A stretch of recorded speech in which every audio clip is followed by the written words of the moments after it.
Welcome back, Dunc Holder. Quiet riot. I don't even know what that accent is. A little quiet riot. Quiet riot.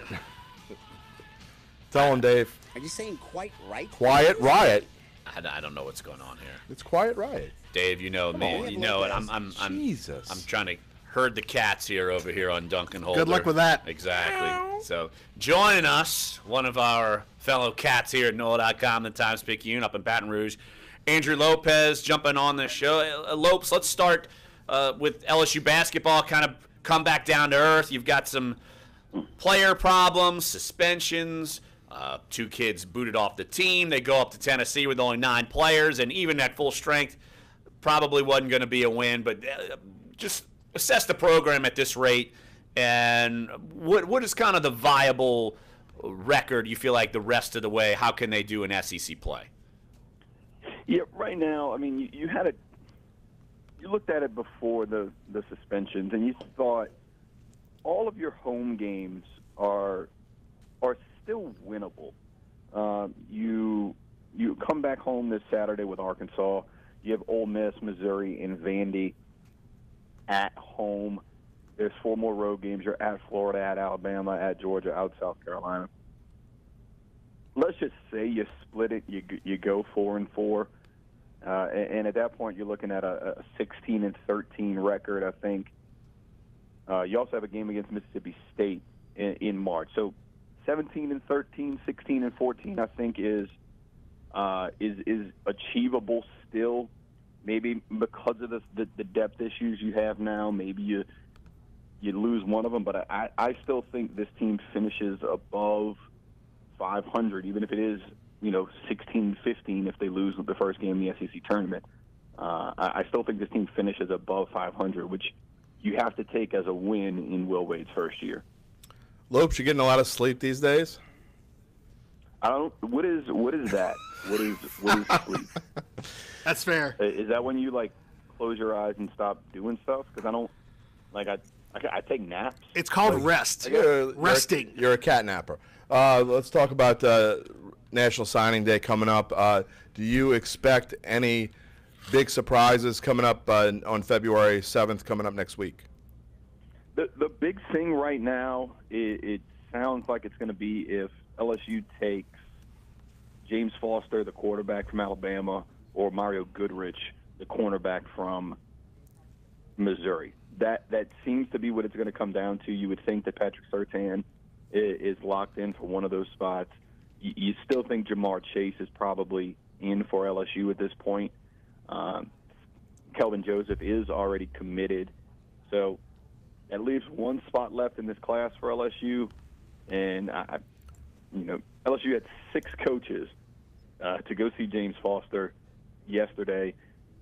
They're going to make a final push for him. I think he would get the spot ahead of Mario Goodrich, but they would take Mario Goodrich too if they can't get Foster. So I think the biggest surprise left would be which of those 2 fills the final spot in LSU's class, because I do think Surtain commits on signing day, and I do think Jamar Chase commits on signing day. Speaking of Jamar Chase, what do you think, Lopes, after he decommitted from Florida and obviously he was still thinking about Florida and it came down to 3 schools, what do you think was the final thing that tipped it for him?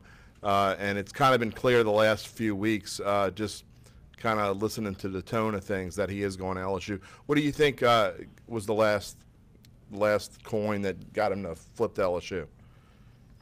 It's really, people are going to kind of shake their head at this, but to me, a lot of this kind of has to do with Ensminger and the fact that you're right. I am shaking my head. What are you talking about, Ensminger? What? Finally going to open up the passing offense, and he has taken a bit of this. That's why, in part, they got Terrace Marshall, because Ensminger took the lead on that recruitment.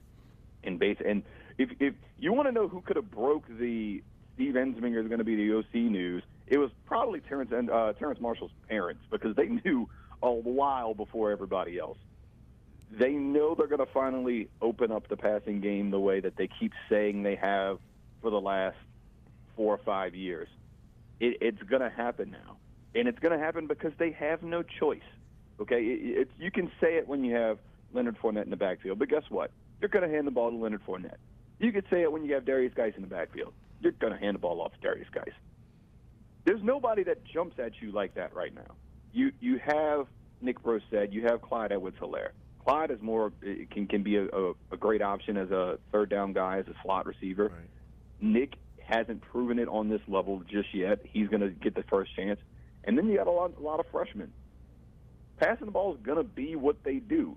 You listen to it, and I think Jamar knows that, and he can kind of come in and have a chance to play early at LSU, close to home, and I think that all is kind of working for him right now.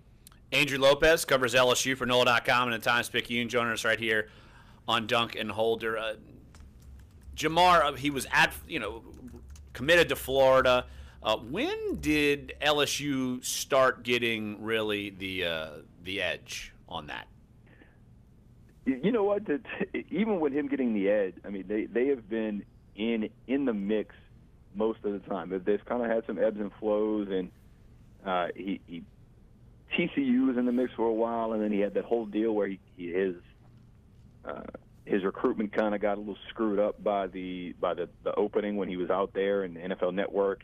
He couldn't commit, and they switched to another event.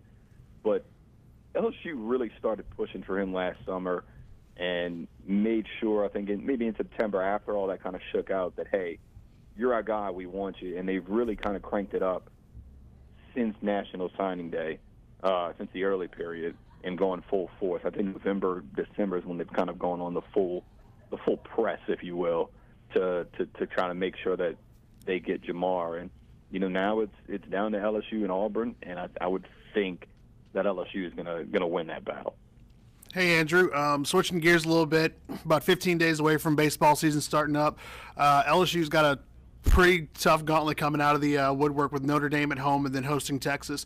And, of course, leading into your story today, LSU always has high expectations going into the season, College World Series, winning the SEC, trying to win a national championship. Talk a little bit about where they're at going into the last week and a half of preseason camp before the opening day against Notre Dame on the 16th. Yeah, the good thing about you're going to have a lot of fans, I think, in the box on opening weekend. Granted, if the weather is gorgeous, but you're going to have Notre Dame the first weekend, and then you have Texas the following weekend. It's their way of kind of playing some big-name teams before you get into SEC play in mid-March, and they don't have to leave Baton Rouge to do it this time. In fact, they don't leave Baton Rouge except for 2 games in non-conference, before SEC play starts. And one of those is to go to Hammond to play Southeastern, and the other is to go to Lafayette to play the Raging Cajuns. They don't have a road series until the end of March when they go to Nashville and take on Vandy. So right now for me, it's trying to get all of these new pieces together. You have 32 active players on this roster. 15 are returners, 17 are new. You have to kind of piece together what some of these new guys can give you. You'll have Daniel Cabrera is going to be the only true freshman starter. The former Curtis, two-way guy. Then he played a senior year at Parkview Baptist. He's going to be the starting left fielder. You're going to have starting JUCO guys at catcher and at second base, Hunter Fiducia and Brant Broussard. Everybody else is going to have some experience, but when you get to the pitching, that's where I think Maneri really needs to figure out what he has. He's going to go with Caleb Gilbert, Zach Hess at the front, his 1-2 pitch combination to start. He's going to give Todd Peterson, a sophomore, a chance to kind of step in as that third guy. But that bullpen's going to look really, really new with a lot of new faces. You'll have Matthew Beck in there, maybe Nick Bush, Austin Bain. After that, it's really dicey as to where he turns, and that's what some of these new faces are really going to have to step up. Andrew Lopez covers LSU for NOLA.com and the Times-Picayune. Hey, Andrew, appreciate the time as always, my friend. All right, thanks, Go guys. take a nap. All right, that's Andrew Lopez, heads swirling up in Baton Rouge, trying to keep track of everything going on, all things LSU. So coming up next here.